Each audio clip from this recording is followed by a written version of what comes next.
I promise I'm not trying to cosplay as RoboCop. No, this is a head-mounted display, not unlike some of the AR and XR glasses that I've been talking about on the channel. When GOOVIS reached out, I assumed this was a newly released product. Wearing it definitely makes it feel cutting edge. I was off by 2 years. Imagine that. Hi, I'm Clef and you're watching gametechtalk.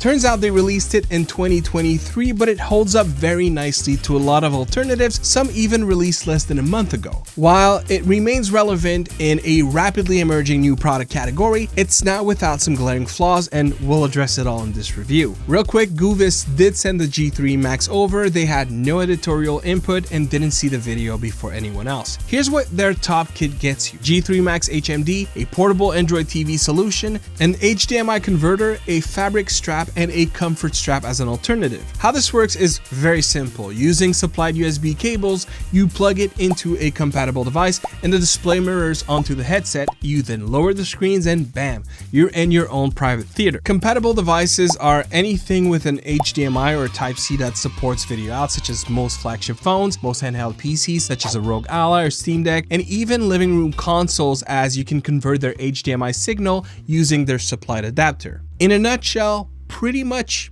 any modern wired video audio output with the right adapter just works. Let's first dive into what you see in the headset, and that's definitely the one part that had me believe this was a brand new product. It's rocking 2 gorgeous OLED displays, and to my knowledge, even now in 2025, I haven't heard of any AR and XR headsets that hit 1440p resolution, which gives it an actual edge for viewing content and a crisper image. When clocking in some game time, a 1080p 120Hz will be best for fast-paced gaming and greater motion clarity. The fact that it can jump from one to the other is nothing short of a game changer and something that the competition still hasn't caught up with.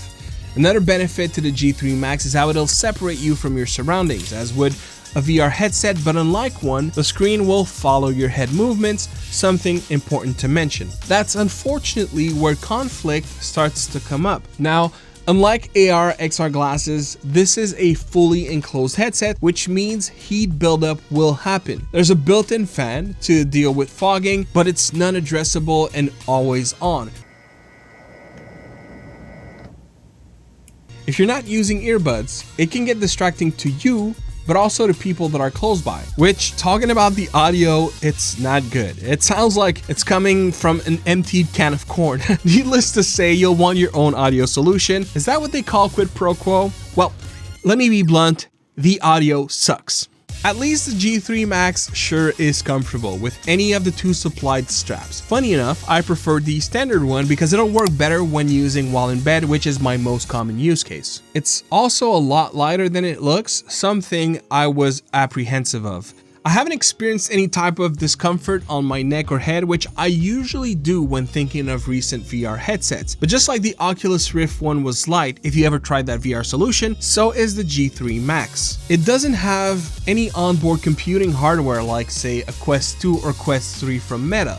It's just screens, nothing else, figuratively speaking. Comfort's more than just fit, it's visual clarity as well, and honestly, this is the clearest wearable display I've tested. No blurry edges, IPD and diopter adjustments for both eyes, game changing. But it doesn't end there. You also have a dedicated button that'll cycle between 2 different sizes of viewable area and distance, resulting in the most convincing big screen far away effect I've seen to date, or alternatively, the largest in-headset display I've ever tested. Another critically important benefit is the clarity of your viewing experience. This makes no blurry edges a statement that simply cannot be refuted. I tested X-Real, Raineo, Rokid, Vitcher, and now GOOVIS, and none of them can hold up to how clear the image is when properly installed. Now, the G3 Max isn't perfect. Colors can shift a bit. The dark room can get lit up by the brightness inside the HMD, which can get super bright, by the way. But at the same time, it served to establish a superiority versus AR and XR solutions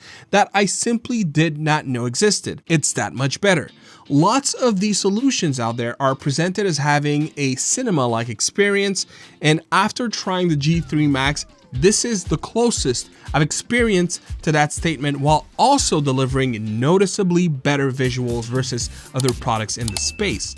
Now, I'm not saying it's as convincing as VR, but I stand corrected that it's the next best thing. Let's talk connectivity as I continue to do my very best to show you inside the headset. As mentioned earlier, any HDMI and or USB-C video capable devices can be used.